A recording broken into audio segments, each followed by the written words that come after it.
Ben, Yannoudzi me manque tellement en Floride. Tout va bien, vous savez. Louis est de Milan, pas trop loin de moi, juste à quelques heures. Louis est de Milan, pas trop loin de moi, juste à quelques heures. Joyeuse fête des mères du Texas. Merci, j'aurais souhaité être une mère. C'est dimanche ici, comme chez vous et aujourd'hui en Italie.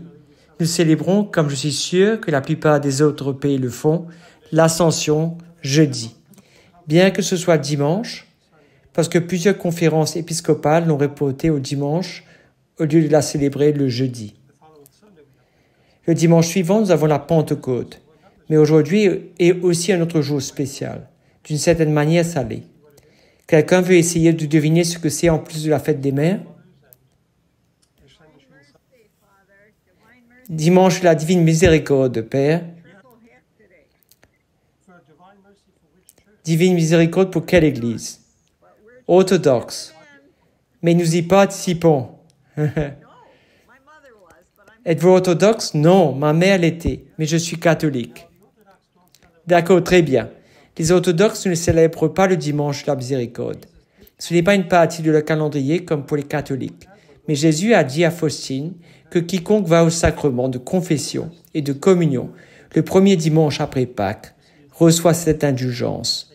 Il n'a pas dit la Pâque catholique. Il n'a pas dit la Pâque orthodoxe. Il a juste dit la Pâque plus généralement, la Pâque.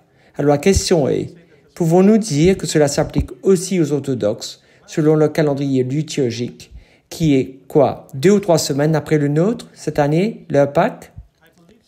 Je le crois, car dans les écrits de Faustine, Jésus lui dit bien avant que le pape Jean-Paul II ne reconnaisse cela comme une fête liturgique, que les grâces de cette fête étaient déjà accordées à quiconque allait à la communion et à la confession, le premier dimanche après Pâques. Il lui a dit cela dans les années 40. Alors la question est, cette grâce était-elle donnée avant que l'Église ne la reconnaisse? La réponse est oui, c'est écrit dans les écrits de Faustine. Jésus a dit qu'il donnait cette grâce, mais combien de personnes la recevaient? Il a dit presque personne, alors il l'a donnée comme elle était propagée et connue. Maintenant, cela signifie-t-il que le Seigneur appliquera aussi la même grâce à chaque premier dimanche après chaque Pâques liturgique? Je le crois. Les 2 grandes Pâques sont orthodoxes et catholiques. Et c'était une bonne intention du pape Grégoire de changer le calendrier pour que les cycles lunaires et solaires correspondent le plus fidèlement possible au jour où le Christ est historiquement ressuscité, qui était, je pense, le 5 avril. C'était la date historique quand on peut se baser sur la Bible pour savoir quand il est mort et quand il est ressuscité. Je pense que la date était le 5 avril historiquement et elle est acceptée par presque toutes les dénominations chrétiennes. Mais ce que le pape Grégoire n'a pas pris en compte, c'est qu'au fil des siècles, les horloges s'éloignent de plus en plus et le temps s'éloigne des cycles lunaires et solaires. Donc ce qu'on peut appeler l'équinoxe, le point culminant de ces luminaires. Au fil des décennies et des siècles, ce calendrier grégorien s'est éloigné de plus en plus de la date réelle de Pâques. Il n'avait pas prévu cela. Donc aujourd'hui, la date la plus précise de Pâques, historiquement, est vraiment le calendrier julien. C'est la Pâque orthodoxe. Alors cela signifie-t-il que les catholiques sont privés de cette fête, car ils ne célèbrent pas le jour de Pâques historique comme les orthodoxes? Bien sûr que non. Voyez-vous mon point de vue? Le Seigneur ne s'inquiète pas de la date de Pâques. Il s'inquiète du premier dimanche après la date de la Pâques, célébrée, qu'elle soit orthodoxe ou catholique. Ainsi, par souci de sécurité et par souci de bienfaisance, je suis allé à la confession aujourd'hui et j'ai reçu la communion aujourd'hui aussi. Je vais faire une autre messe ce soir, même s'il est déjà tard ici, parce qu'une famille voulait que je fasse une attention spéciale pour leurs proches décédés. Alors je vais le faire après avoir fini ici. Alors c'est bien, vous savez. Dieu est miséricordieux. Ce n'est pas un enseignement de l'Église, ce que je partage avec vous sur la Pâque orthodoxe. Mais c'est une position théologique dont je suis convaincu sur la base des arguments que je viens de vous exposer. Aujourd'hui, au lieu de plonger directement dans le visa au volume 1, ce que je ferai très brièvement, je vais vous demander de poser toutes les questions que vous avez juste après vous avoir partagé quelques-unes des belles pépites d'or trouvées dans cette mine de connaissances, dans ce trésor de révélation de la divine volonté. Sans plus tarder, Jésus enseigne à Luisa, à partir de l'âge d'environ 16 ans, très intensément sur la vertu de l'obéissance. Et c'est très important, car cela lui donnerait l'arme avec laquelle elle vaincrait Satan. S'il y avait une chose, une vertu, une grâce, un don que Dieu lui a donné pour vaincre Satan, plus que tout autre, ce serait sans conteste l'obéissance. Faustine, vous vous en souvenez peut-être, dans son journal, disait que Satan est très rusé et il peut porter de nombreux manteaux. Il peut porter le manteau de l'humilité, il peut être pieux, jouer la comédie pieuse, plier le genou tout le temps, marcher avec la tête basse. Le diable peut faire cela, mais il a dit qu'il y a une chose qu'il ne peut pas cacher et ni observer. Et c'est la vertu de l'obéissance. Il peut prétendre être saint et il peut y arriver. Il peut prétendre être humble, il pourrait y arriver. Vous ne pourriez pas faire la différence entre lui et un saint. Il peut apparaître comme un ange de lumière, dit saint Paul, et y arriver. Vous ne sauriez même pas que c'est lui. Il pourrait ressembler à un ange. Mais ce qu'il ne peut pas faire, c'est obéir. Cela est impossible pour Satan. Et c'est pourquoi Jésus instruit vraiment intensément Luisa à partir de l'âge de 16 ans sur cette vertu essentielle qui est la plus redoutable contre le mal sans exception, plus que l'humilité, plus que le courage, plus que la miséricorde, plus que la patience. C'est la vertu de l'obéissance contre Satan. Satan ne peut pas y faire face. Je vais donc vous partager un peu le contexte de ce thème. Cela remonte vraiment à des articles 14, 16 et 17 dans le volume 1. J'ai mentionné précédemment qu'un écrivain anonyme a ajouté des titres au volume 1, car Luisa ne se souvenait pas des dates l'ayant écrit après ces faits, ou si vous voulez l'appeler, extemporanément, en dehors du temps où cela s'est réellement passé. Donc elle ne se souvenait pas des dates et elle le dit. Néanmoins, elle se souvient des événements, mais elle ne sait pas si la séquence était exacte. Mais c'est assez proche, je peux dire quand sa séquence est incorrecte. Alors, dans mes notes de bas de page, je reconstruis la séquence. Par exemple, quand elle sort du contexte et passe à un autre thème, pourrait venir 10 pages plus tard, je dirai dans la note de bas de page. Luisa reprend ce thème à cette page afin que vous puissiez suivre le fil. Traduire le volume 1 ne consiste donc pas simplement à revoir et copier l'italien en anglais, de manière à ce que ce soit juste un miroir, mais dans une langue différente, non. Je dois la revoir de manière à ce que je crée une chronologie ininterrompue, même si elle brise cette chronologie, et elle fait cela plusieurs fois dans le volume 1.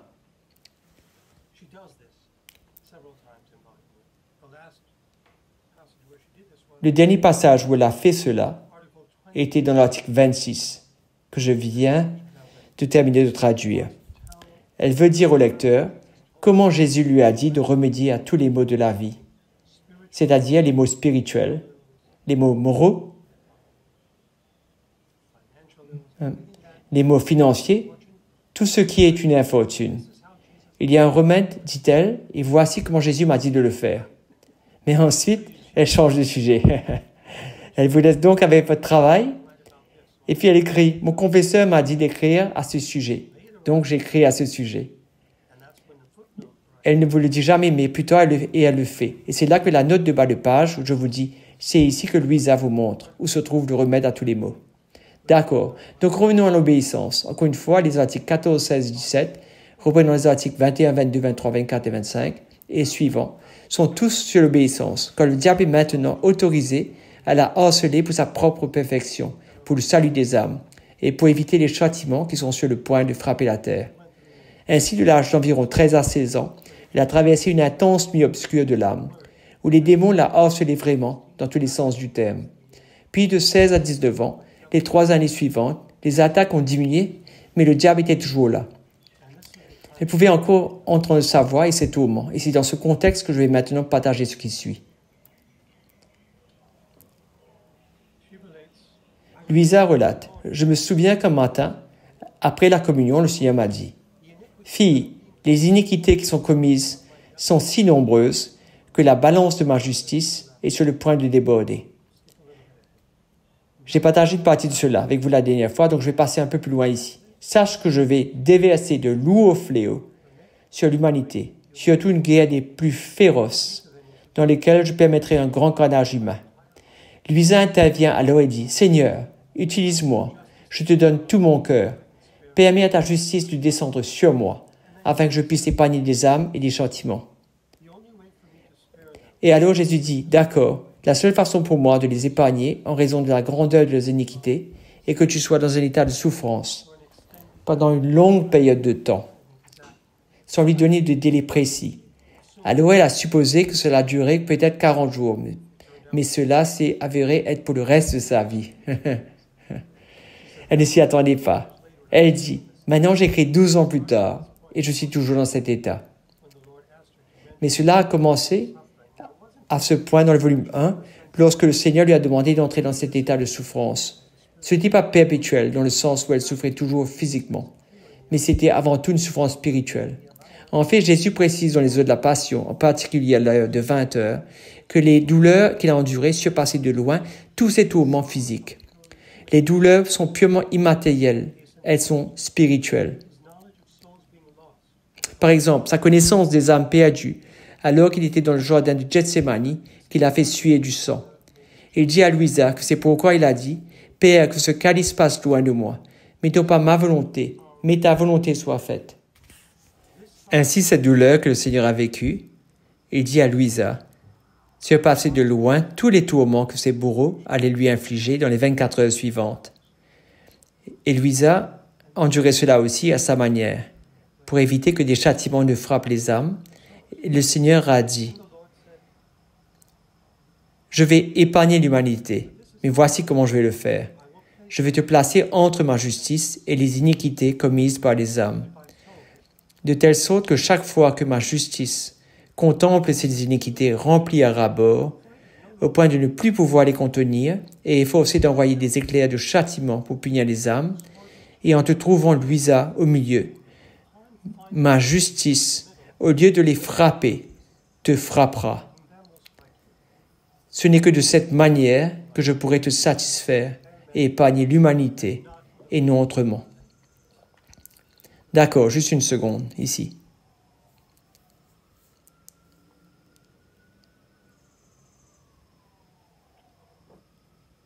Il y a un peu de ces insectes de plantes dans la pièce ici, et c'est parce que j'ai plusieurs plantes ici pour l'oxygène, ce qui est une bonne chose. Et chaque fois que je vois ces petits parasites, qu'ils appellent des moucherini en italien, comme des moucherons, je me rappelle du récit d'Anne-Catherine Emmerich du déluge. Elle écrit que les insectes n'existaient pas avant le déluge.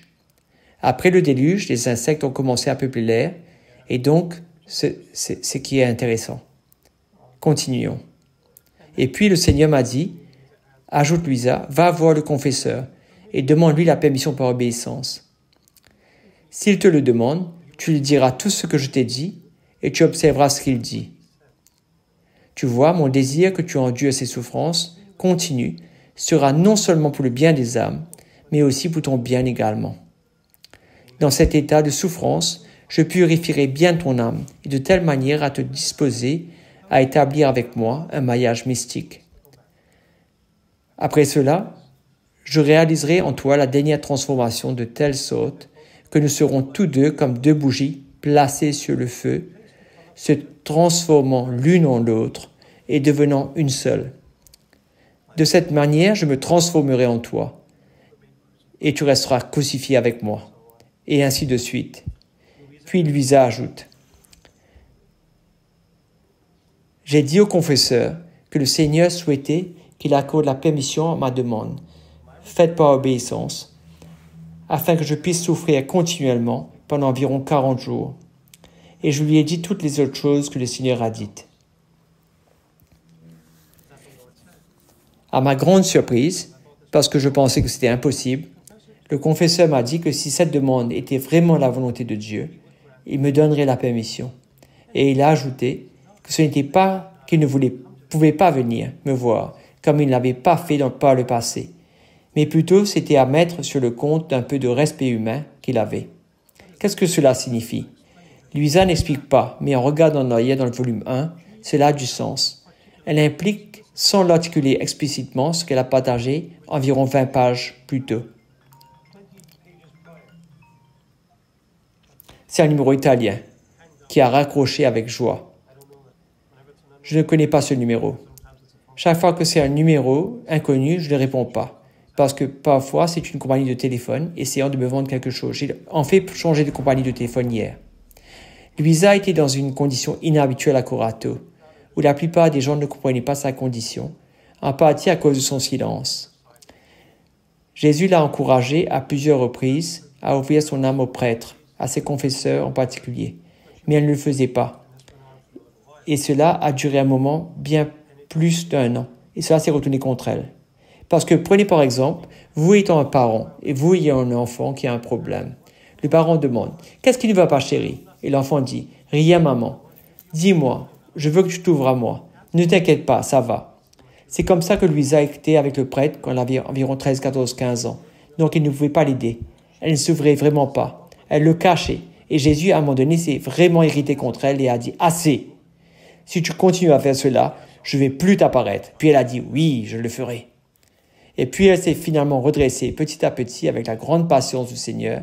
Elle a été formée par lui sur la façon d'ouvrir son âme au prêtre, sans rien cacher, comme un livre ouvert.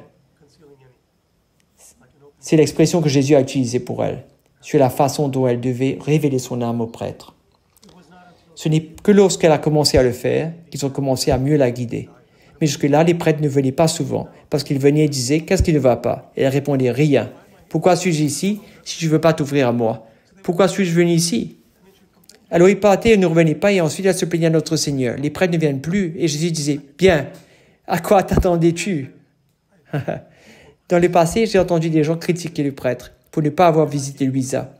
Mais il ne vous donne pas toute l'image que je vous donne. Il est certain que certains ne la croyaient pas parce qu'elle ne s'ouvrait pas. Mais il y en avait d'autres qui simplement ne se préoccupaient pas de ce genre de choses, appelées réalités mystiques. Pour eux, ce n'est vraiment pas important. Et c'est leur faute, je l'admets, en me basant sur la lecture de ce qu'elle a écrit ici. Cela lui a causé beaucoup de souffrance. Pourquoi? Parce que surtout dans les heures du soir, principalement de 11 heures du soir ou minuit jusqu'à environ 6 ou 7 heures du matin, Jésus la mettait dans un état de souffrance appelé stato di assoupimento en italien, ce qui signifie un état d'assoupissement. Son manteau s'enfonçait dans sa poitrine et elle devenait pétrifiée. Même si extérieurement on aurait dit que rien ne se passait, intérieurement elle souffrait la croix, les clous, les flagellations, les coups, tout cela. Et quand les prêtres ne venaient pas, cela continuait donc. Il augmentait ses tourments en ne se présentant pas. Mais encore une fois, elle ne s'ouvrait pas à eux comme elle aurait dû le faire. Pour faire court, elle commence maintenant à le faire, ici à l'article 26. Et elle demande la permission au confesseur. Et le confesseur, à ce moment-là, commence à lui demander de révéler pour la première fois les différentes manières dont le Seigneur se révèle à elle. Et il y a 4 façons que cela vient, aux articles 27, 28, etc. Sur ce sujet de l'obéissance, qui chasse le diable, elle écrit. Le confesseur a dit que si c'est la volonté de Dieu, il m'accorderait la permission. Mon âme s'est grandement réjouie quand je pourrai rendre le Seigneur heureux et épargner des âmes des châtiments, bien que ma nature était très affligée en recevant cette permission demandée par obéissance. En effet, je suis resté très attristé pendant quelques jours et mon âme était très affectée en pensant que je devais rester dans cet état pendant si longtemps, sans pouvoir recevoir Jésus, mon seul et unique réconfort dans le très saint sacrement. Parfois, je vivais une bataille féroce, mais tacite en moi-même, où moi-même je ne savais pas ce qui m'arrivait. Aussi, le diable serait autorisé à me tourmenter de nombreuses choses. Mais mon bon Jésus fournissait un remède pour tout, et voici comment il le faisait. Ensuite, nous attendons le remède, et puis elle dit, « Maintenant, par ordre de mon confesseur actuel, je vais parler de ce qui suit. J'obéirai et manifesterai les diverses manières dont le Seigneur m'a parlé, que ce soit par connaissance infuse, par locution, qui sont les paroles formées littéralement, et ainsi de suite. » D'accord, c'est l'introduction. Je vais maintenant vous demander si vous avez des questions, s'il vous plaît. Levez la main, afin que je puisse y répondre ensuite. Nous avons Gabi en premier. Vas-y, Gabi. Je vais essayer de l'expliquer. Habituellement, quand Jésus avait un mariage spirituel avec un saint, ce n'était pas dans la divine volonté, mais avec Luisa Picaretta. C'était la première fois qu'il y avait un mariage spirituel de la divine volonté. Alors, quand il lui dit, j'ai oublié les mots exacts, établir un mariage avec toi, c'est une nouvelle ère, tout cela, pour toute l'humanité, ou pas?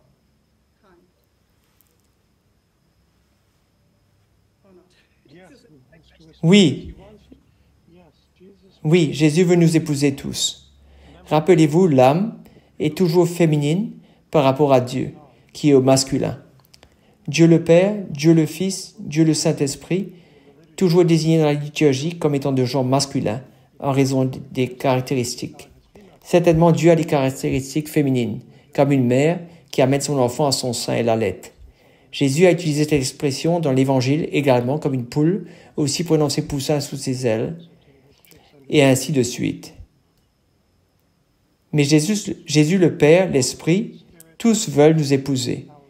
Et c'est aussi trouvé dans le livre de l'Apocalypse, chapitre 21, chapitre 22, où il y a les noces de l'agneau et de l'épouse, qui est l'Église dont nous sommes membres.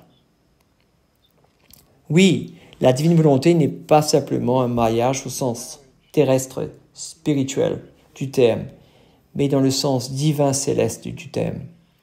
Luisa a vécu 4 noces à l'âge de 23, 24 et 35 ans. À 23 ans, quand elle s'est fiancée à notre Seigneur, où il a pris possession de son cœur, c'était un mariage spirituel sur terre. Ensuite, elle a eu les noces de la croix en 23 et 24 ans. Elle ne donne pas de date précise. Puis à l'âge de 24 ans, elle a eu le mariage spirituel avec la divine volonté au ciel, où elle a commencé à vivre dans la divine volonté, sans faire de sortie. Jusqu'alors, elle n'avait reçu qu'occasionnellement. Puis à l'âge de 35 ans, elle est entrée dans le centre de la divine volonté, la Sainte Trinité l'a épousée. Elle a alors reçu ses souffles du Père, du Fils, du Saint-Esprit, et on lui a donné une bague de couleurs, verte, rouge et blanche, semblable aux couleurs du drapeau italien. Et elle est entrée dans ce centre ce matin-là, et n'a jamais quitté le centre de la divine volonté. Cela nous dit que le mariage n'est pas simplement un acte que l'on fait une fois et c'est terminé. Non, il est ratifié ensuite. Il est consommé un peu comme un mariage terrestre entre 2 époux. Puis il est renouvelé. Vous avez un anniversaire de mariage. C'est un renouvellement en quelque sorte. Et vous pouvez renouveler vos vœux. Si vous le souhaitez, ce renouvellement vous conduit de plus en plus profondément dans l'amour et dans les degrés et dans ce centre de la divine volonté où Luisa est entrée à l'âge de 35 ans.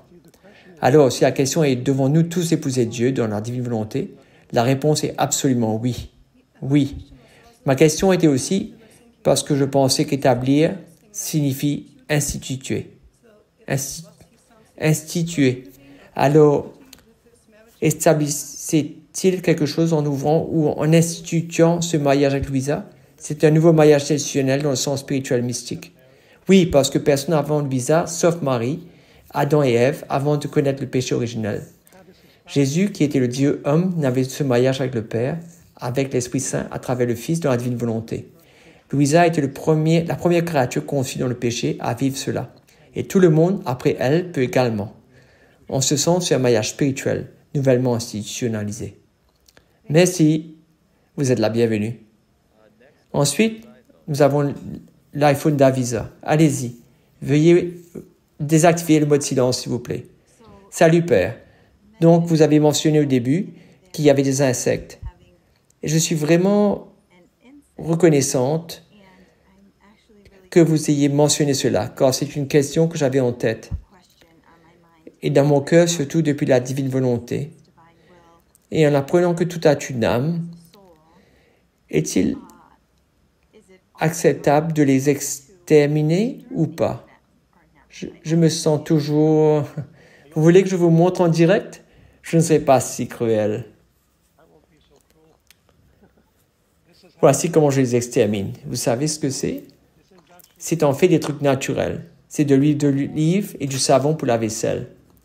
Vous prenez juste un peu d'huile d'olive et de savon pour la vaisselle, le reste est de l'eau et vous vaporisez les plantes et les graines, comme ce que font les insectes quand vous amenez la plante à l'extérieur pour prendre du soleil, ils plantent leurs graines, sans jeu de mots. Sous les feuilles, ils les cachent. Donc, si vous retournez les feuilles, vous voyez une sorte de poussière. Ce sont les graines d'insectes. Donc, si vous vaporisez la plante avec ce mélange d'huile d'olive et d'eau savonneuse, cela empêche les graines d'éclore. Et cela empêche les insectes de voler autour de la plante. Mais vous devez le faire une fois par jour environ. Non, dans la divine volonté, regardez Jésus avec les porcs. Rappelez-vous, Jésus n'était pas un pacifiste, au sens où il était contre toute forme de tuerie. Ce n'est pas vrai. Rappelez-vous l'épisode du démoniaque. L'homme qui brisait les chaînes, et ils ont appelé Jésus, et les Gadaréniens, je pense que c'était.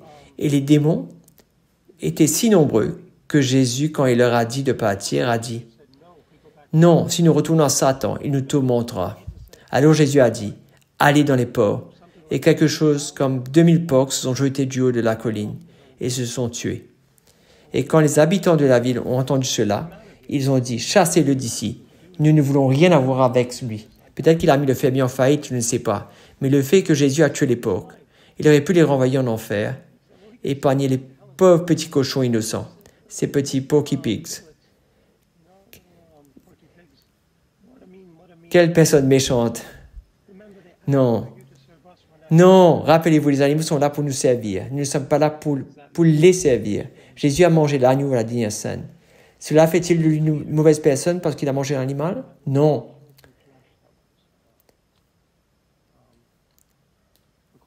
Rappelez-vous les pierres. Pierre ne voulait pas manger de viande provenant d'animaux qui n'étaient pas conformes aux lois mosaïques, c'est-à-dire kasher. Un jour, Pierre, dans les Actes des Apôtres, a eu une vision d'une nappe transparente dépendant du ciel, avec tous ces animaux dessus. Et Jésus a dit, tue et mange. Jésus dit cela. Mais nous devons le faire humainement. Vous savez, même l'Ancien Testament avait des règles respectant les animaux. Vous ne pouviez pas simplement les négliger et les maltraiter. Vous deviez les traiter comme des créatures de Dieu, comme Saint François ou Martin de Porres, qui a ouvert un hôpital pour animaux qui était autrefois une maison de sœurs. Oui. D'accord, merci. De rien. Ensuite, nous avons Patricia. Allez-y, Patricia. Je reviens à votre commentaire que j'ai évoqué sur toute la vie. Et Louisa devait pour le reste de sa vie offrir son fiat. Je reviens à la Sainte Vierge. Je pense à aujourd'hui, étant la fête des mères. Je pense à aujourd'hui, étant la veille de la première apparition de Fatima. Et ce que Marie nous a demandé. N'est-ce pas ce que Marie nous a demandé? Et je crois que chacun d'entre nous, lorsque nous donnons notre fiat, notre oui, nous sommes invités à co-souffrir avec lui. Et qu'à partir de ce moment où nous donnons notre fiat, nous co-souffrons et que nous faisons un don de nos vies avec cette pureté, avec cette grâce, et nous disons oui. Je veux ce que tu veux, de la manière dont tu le veux. Aide-moi à soumettre ma volonté humaine sauvage et donne-moi la grâce que je puisse suivre ton chemin. Magnifique, oui. Maintenir cette attitude est le défi. Et je pense que ce qui nous aide à le faire sans trop de lutte, c'est une vie de prière vivante ou une prière constante. Notre-Dame à Medjugorje nous a demandé 3 heures de prière par jour. Cela semble beaucoup, n'est-ce pas? Mais ces 3 heures de prière incluent, et cela elle a demandé à tout le monde. Lorsque le voyant a demandé « Est-ce juste pour les prêtres ?» Notre-Dame a dit « Non, c'est pour les personnes mariées et les enfants. 3 heures par jour. » Cela rend notre fiat beaucoup plus facile à donner et à mourir de notre volonté humaine sauvage, comme vous l'avez bien dit. La prière comprend non seulement les chapelets, ou la messe, ou le sainte, ou le chemin de croix. Elle comprend la contemplation, méditation, les rondes, marcher dans le parc en louant et en remerciant Dieu. Savez-vous qu'il y a 4 types de prières dans l'Église catholique? Il y a la prière d'intercession que presque tout le monde connaît et que la plupart d'entre nous faisons le plus. Nous intercédons pour les choses et c'est bien. Puis il y a la prière de délivrance. Il y a la prière de louange. Et puis il y a la prière de contemplation.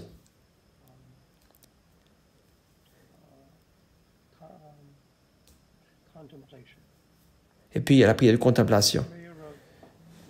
Laissez-moi m'en souvenir encore une fois. La prière d'intercession, la prière de délivrance ou de délibération, c'est ça. Le 4e, la prière de louange. Et la prière en langue, c'est le 4e que j'ai dit. Contemplation, c'est en langue et Paul en parle.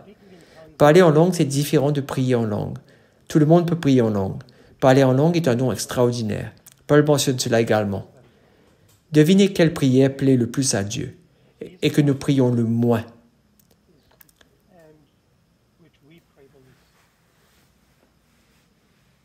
C'est la prière de louange. La plupart des chrétiens ne louent pas Dieu. Ils lui demandent, et c'est bien, mais c'est déséquilibré. Dieu attend que nous disions une fois par jour au moins « merci ». Des semaines et des mois passent et nous ne disons jamais « merci » à Dieu, et Dieu a besoin de l'entendre. Nous ouvrons le réfrigérateur. Il y a de la nourriture. La majorité des gens sur la planète n'ont même pas de réfrigérateur. Nous allumons la climatisation s'il fait chaud ou autre chose. La plupart des gens n'ont même pas cela non plus. C'est un cadeau que Dieu, dans sa providence, vous permet d'avoir. Ce n'est pas quelque chose que vous devez dire « Oh, cela me rend gâté ». Débarrassons-nous de cela. Remerciez Dieu pour cela. Dieu veut que vous le remerciez. Tout ce que vous avez, Saint Paul dit que c'est une grâce. Tout. Même les péchés que Dieu vous a permis de commettre, que Dieu n'a jamais voulu, il a permis pour une raison, afin que nous, lorsque nous revenons à nos sens, nous nous retournons et le louons et soyons miséricordieux avec ceux qui ont été envers nous en action de grâce pour la miséricorde qu'il nous a montrée pour notre mal envers lui. Cela me rappelle une petite anecdote entre 2 saints, Don Bosco, dont le corps est ici à Turin, et Saint Joseph Cottolengo, qui est également de Turin. La plupart des gens ne le connaissent pas en Amérique. Il est populaire en Italie et ils étaient tous deux de la même période, à la fin des années 1800. Joseph Cottolengo et Don Bosco. Don Bosco était un avocat pour les enfants. Il avait un orphelinat, il recevait beaucoup d'argent et l'appliquait à l'éducation et à la formation des vocations et des jeunes garçons. Et Joseph Cottolengo ne voulait rien avoir à faire avec l'argent du tout. Il voulait embrasser la pauvreté, c'était son charisme. Ainsi, chaque saint a sa propre, pour ainsi dire, disposition spirituelle, préférence et charisme. Un jour, la blague dit, Joseph Cottolengo était au 3e étage d'un appartement et quelqu'un est venu et lui a apporté un sac d'argent. Et il l'a regardé et a dit que cela va à l'encontre de la sainte pauvreté. Il l'a pris et l'a jeté par la fenêtre. Et sur le trottoir, Don Bosco marchait. Et lorsque Joseph Cottolengo a dit « Cela va à l'encontre de la providence divine », Don Bosco a dit « Merci à la providence divine ». Les déchets de l'un sont les trésors de l'autre. L'idée que nous devrions remercier Dieu pour ce qu'il nous donne. Si c'est jusqu'à la superfluité, nous devrions le donner à quelqu'un d'autre, si nous le pouvons, à quelqu'un qui en a besoin. Mais la louange est une prière que nous ne sommes pas très enclins à donner à Dieu. Et pourtant, Dieu aime que nous le louions tous les jours. Louisa le faisait beaucoup. Je te remercie, je te loue, je te bénis. Tout cela est de l'action de grâce. Merci, Patricia. Eh bien, merci, Père. Je trouve toujours cette discussion. Ma question est que j'ai beaucoup vu sur Internet et ces publications pour ce pape Pierre III d'une église catholique palmarienne. Et puisque nous sommes une émanation carmélite, d'où cela vient-il? Il dit que c'est très semblable à l'église mormone que Jésus, eh bien, Dieu le Père pour les Mormons, leur ont rendu visite et ont dit que l'église catholique était sortie des rails. Alors ils recommençaient à zéro. Et cela semble... Quel est le nom de l'église dont vous parlez? Église palmarienne. Oui, j'en ai entendu parler. Je les ai rencontrés il y a quelque temps. C'était un très petit groupe.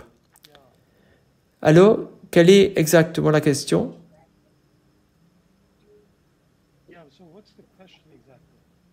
Qui sont-ils? D'où viennent-ils? Eh bien, ce n'est pas une vieille église. Elle a commencé à la fin des années 70. Et c'était à peu près une rupture avec la spiritualité carmélite, qui est un charisme catholique. Et c'était basé en Espagne.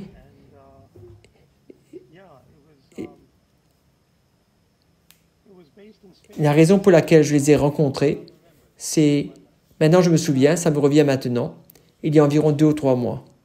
J'ai vu sur Internet qu'un nouveau pape avait été élu. J'étais comme, comment se fait-il que personne ne me l'ait dit?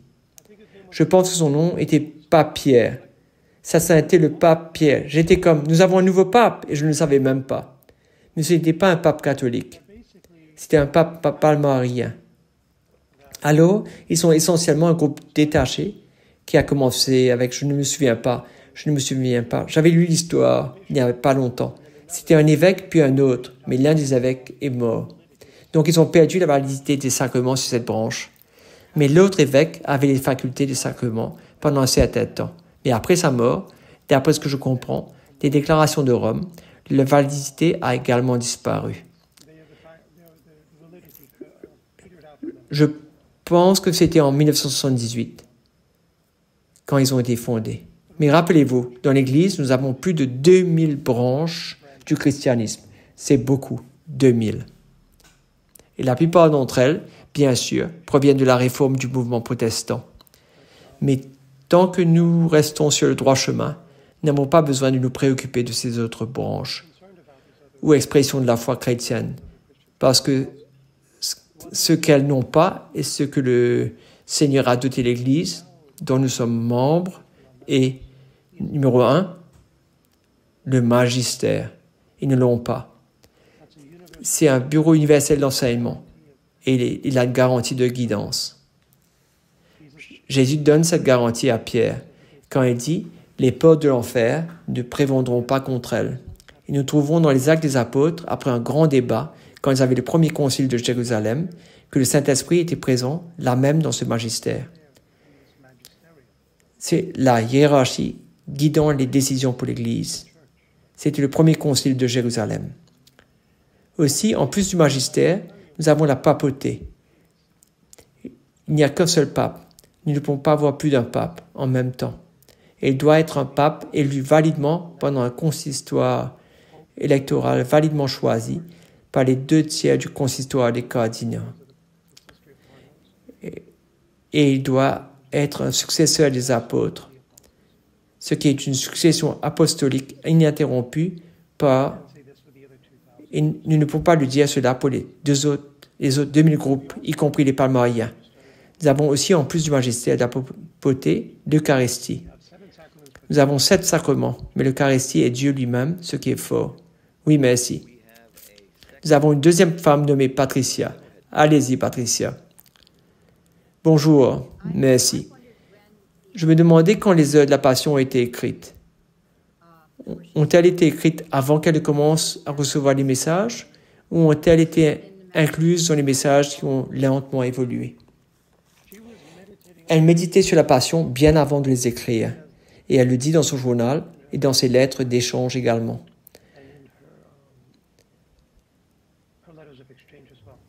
Donc, elle a commencé à les écrire à la demande d'Hannibal. Et elle ne donne pas un âge exact. Mais laissez-moi voir si je peux trouver la référence la plus proche qu'elle fait à un moment ou au moins un événement dans sa vie.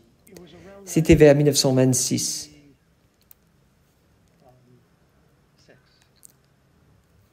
Je le sais grâce à la correspondance d'Hannibal et à ses lettres avec elle. C'est alors qu'il parlait des heures de la Passion, c'était vers 1926. Donc je dirais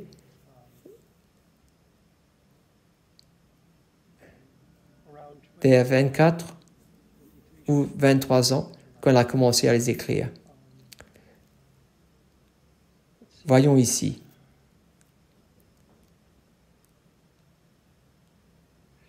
À l'âge de 17 ans, elle a commencé à méditer sur les heures de la Passion, sans les écrire. 17 ans. Cela était dans le volume 1, que je suis en train de traduire.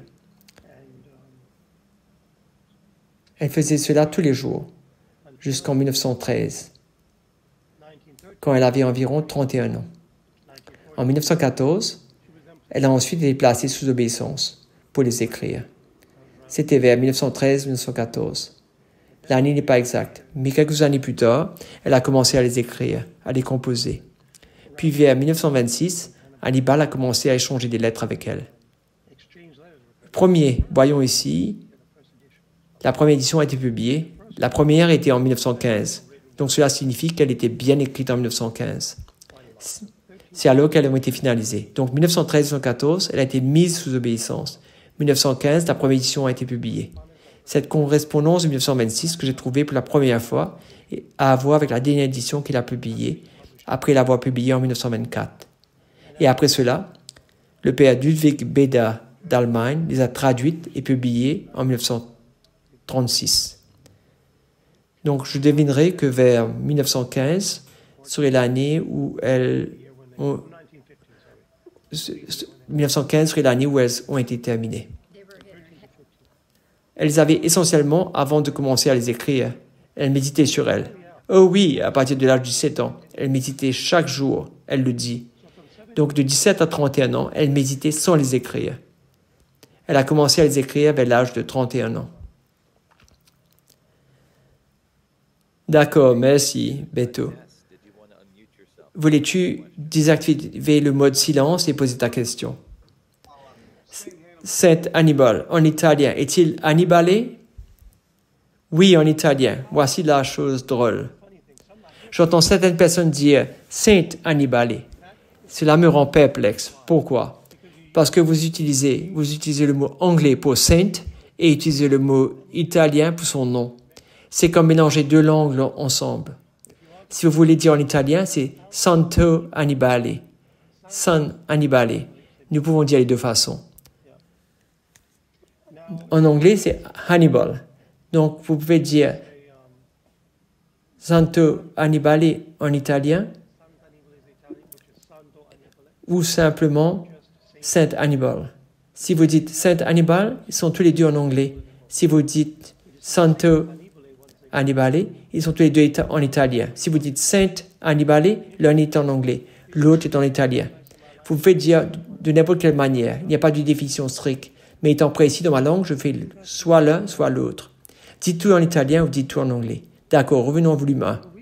Louisa apprécierait peu à peu la valeur de l'obéissance. Et c'est très important aujourd'hui dans la société d'aujourd'hui.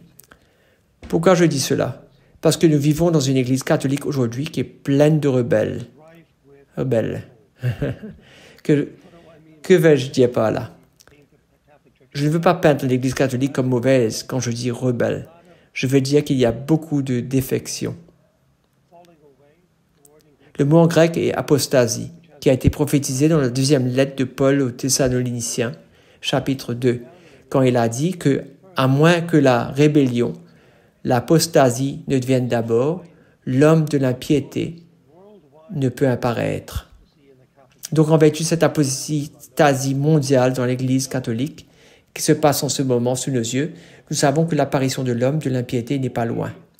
L'obéissance est ce qui défait le mal. C'est ce qui vous garde sur le droit chemin. Obéissance à quoi? Vous ne pouvez pas dire simplement obéissance à la volonté de Dieu. Cela ne suffit pas, parce que la volonté de Dieu pour vous est une chose, pour elle c'est une autre chose. Pour lui c'est encore une autre chose, pour moi c'est autre chose encore. C'est trop subjectif de dire obéissance à la volonté de Dieu. Comment savons-nous quelle est la volonté de Dieu? L'Église nous le dit. Nous devons donc toujours passer par le prisme du magistère, qui a guidé l'Église fidèlement pendant les 2000 dernières années. Et elle a eu ses hauts et ses bas. Vous savez, comme pendant Copernic ou les Inquisitions, Jeanne d'Arc ou le Padre Pio, lorsqu'il a été suspendu pendant 10 ans par Pie XI, qui a ensuite dit « Je n'étais pas mal disposé envers le Père Pio. J'étais mal informé. » Malgré tout cela, nous savons que si nous obéissons, même s'ils ont tort, Dieu nous donnera le mérite, comme s'ils avaient raison. Jésus dit cela à Faustine. Prenons donc le Padre Pio par exemple, puisque je l'ai mentionné. Vous ne pouvez pas dire la messe pendant 10 ans, et vous ne pouvez pas entendre les confessions jusqu'à ce que nous disions ainsi. La vérité est sortie, et l'un des prêtres, de tous les gens qui sont venus le voir, a rompu le sceau de la confession. Il a mis un enregistreur dans le confessionnal du Padre Pio. Pouvez-vous imaginer cela? Le point est que le Padre Pio a été mis à l'épreuve, au creuset. Mais Dieu voulait que cela arrive. Cela ne signifie pas que Dieu a justifié les malfaiteurs. Non. Le Padre Pio a dit que les saints sont faits, mais malheur à ceux qui les font. C'est la vérité. Les auteurs du mal souffriront d'un terrible châtiment, mais Dieu a permis cela. Et le Padre Pio a vu avec la sagesse divine que Dieu a permis cela. Et que dans la foi et l'obéissance, il a simplement continué. Mais le point est que le Padre Pio a obéi, et cette obéissance est la raison pour laquelle il est aujourd'hui un saint. Imaginez s'il avait désobéi. Imaginez si le Padre Pio avait dit « Vous ne savez pas de quoi vous parlez. C'est le stigmate. Je ne me soucie pas de ce que quelqu'un d'autre dit. Je ne vais pas arrêter de dire la messe. » Ce sont ces gens qui sont dans l'Église aujourd'hui. Ce sont les rebelles. Et c'est pourquoi il y a tant de divisions. Et ce n'est pas seulement certains membres de la hiérarchie. C'est la laïcité. C'est là que c'est vraiment mauvais. Vous avez ces blogueurs, ces gens d'Internet qui promeuvent l'UISA et vous éloignent du magistère. Et ce n'est pas seulement la divine volonté, c'est même la miséricorde divine.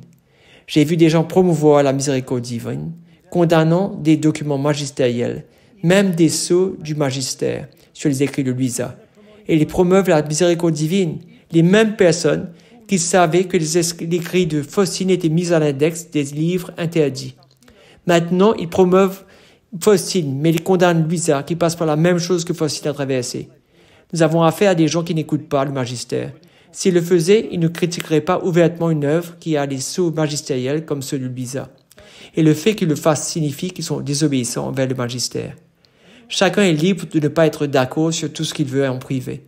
Il n'y a rien de mal à cela. Personne ne va vous dire quoi faire. Mais lorsque vous le faites publiquement, surtout si vous portez un col, honte à vous. J'ai publié plusieurs vidéos exposant cela déjà. Et si quelqu'un veut savoir comment obéir comme Luisa, comme le Padre Pio, mais je passerai beaucoup de temps sur l'obéissance, parce que c'est la vertu que Satan ne peut jamais feindre.